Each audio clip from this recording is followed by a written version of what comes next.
ये कहानी है अली की, जो एक छोटे से गांव में पैदा हुआ। उसके वालिद एक किसान थे और अली बचपन से ही मेहनती था। लेकिन जिंदगी उसे बार बार आजमाती रही। स्कूल के इम्तिहानात में वो 3 बार फेल हुआ। लोग कहते थे ये कभी कामयाब नहीं हो सकता। उसने छोटा सा कारोबार शुरू किया, वो भी नाकाम हो गया। अली थक चुका था, हार मानने के करीब था।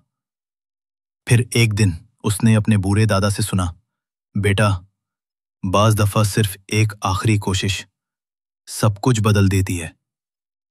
ये जुमला अली के दिल में उतर गया। उसने खुद को दोबारा उठाया। इस बार उसने रोजाना 12 घंटे मेहनत की, सीखा, गिरा और फिर खड़ा हुआ। 2 साल बाद वही अली अपनी कंपनी का मालिक था।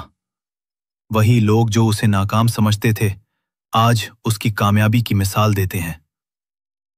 दोस्तों, जिंदगी में कभी भी आखिरी कोशिश को मामूली ना समझो। अक्सर आखिरी कदम ही कामयाबी के दरवाजे खोलता है। हार मत मानो, हो सकता है अगला कदम ही फैसला कुन हो। अच्छी जिंदगी बदलने वाली वीडियो देखने के लिए चैनल को सब्सक्राइब करें और वीडियो को लाइक करें।